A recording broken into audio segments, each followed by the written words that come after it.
एक सुंदर नगर नामक गांव था जो पहाड़ों के चारों ओर से घिरा था।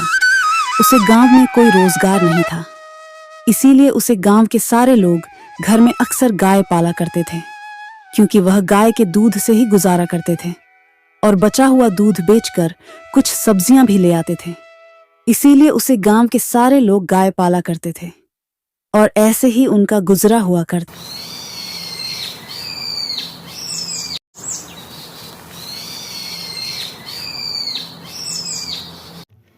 अरे मेरी गोरी गाय, अब मुझे जल्दी से दूध दे दे। मुझे बाजार बेचना भी जाना है। तुझे पता है तेरी वजह से हमारा घर चलता है और मैं इस दूध को बेचकर खाने के लिए राशन पानी भी लेकर आता हूँ। फिर टिल्लू गाय को लगाने लगता है। चलो, गाय को तो लगा लिया है मैंने। अब इस दूध को जल्दी से ले जाकर बाजार में बेच आता हूँ। और कुछ देर बाद ही इस गांव का पवन लड़का उसको बुलाने आ जाता है, क्योंकि उन्हें दूध बेचने बाजार भी जाना होता है। अरे टिल्लू भैया, अभी भी सो रहे हो क्या? तुम्हें पता नहीं कि हमें दूध देने भी जाना है। अब जल्दी चलो, हम लेट हो रहे हैं। अरे आ रहा हूँ भाई पवन। इतने जोरों का चिल्ला क्यों रहा है? मुझे याद है कि हमें दूध देने जाना है। फिर भी दोनों दोस्त दूध बेचने चले जाते हैं।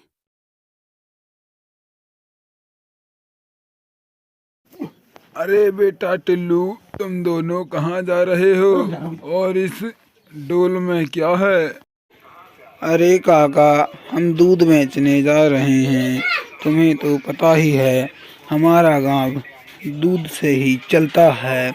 मैंने सुबह गाय को जल्दी लगा लिया था, इसीलिए हम सुबह सुबह दूध बेचने बाजार जा रहे हैं। बेटा टिल्लू, तुम्हारी गाय कुल कितना दूध देती है? काका, मेरी गाय तो कुल 5 लीटर दूध देती है। सुबह भी 5 लीटर और शाम को भी 5 लीटर। अरे बेटा पवन, तुम्हारी गाय कुल कितना दूध देती है? काका, मेरी गाय तो कुल 3 लीटर दूध देती है। 3 लीटर सुबह और 3 लीटर शाम को। काका, अब हम चलते हैं। फिर वे दोनों बाजार में दूध बेचकर कर अपने घर चले जाते हैं और रात होते ही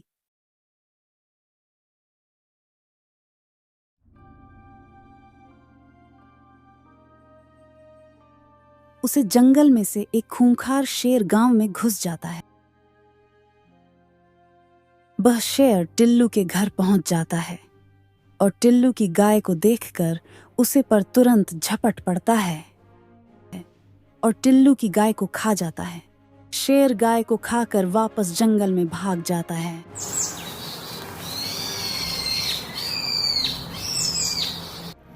अरे आज तो मुझे देर हो गई। मुझे मेरी गाय भी लगाना है और बाजार दूध देने भी जाना है।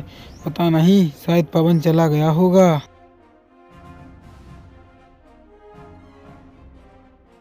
फिर अगली ही सुबह टिल्लू देखता है तो कहता, अरे मेरी गोरी गाय, क्या हुआ तुझे? अब मैं क्या करूँगा? मेरा वैसे भी इस दुनिया में कोई नहीं था। अब मैं क्या करूँगा, क्या खाऊंगा? तुम्हारे दूध से ही मेरा गुजारा होता था।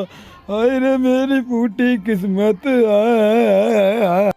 टिल्लू की ऐसी आवाज सुनकर गांव वाले फौरन टिल्लू के घर आ जाते हैं और कहते हैं, अरे भाई टिल्लू, तुम रो क्यों रहे हो? हम तुम्हारी आवाज़ सुन के ही तो भागे भागे आए हैं। हमने सोचा पता नहीं क्या हो गया जो टिल्लू भैया रो रहे हैं। तुम्हें दिखाई नहीं देता? आंखों से अंधे हो क्या? क्यों मेरा मजाक उड़ा रहे हो? तुम्हें दिखता नहीं मेरी गोरी गाय मर गई है। पता नहीं किस जानवर ने इसे खाया होगा। अब मैं क्या करूँगा? अरे टिल्लू भाई, वो सब तो ठीक है, पर तुम ये सोचो, इस गाय को किसने खाया होगा? लगता है कोई जानवर जंगल से आया होगा। अब हमें सतर्क रहना होगा। आज तुम्हारी गाय को खाया है, हो सकता है कल किसी और की गाय को भी खा ले। अब हम सब सतर्क रहेंगे। रात होते ही शेर वापस से गांव में घुस जाता है और इस बार वह पवन के घर चला जाता है और पवन की गाय बाहर ही बंधी होती है। वह उसको खा जाता है और वापस जंगल की ओर भाग जाता है। सुबह होते ही सब गांव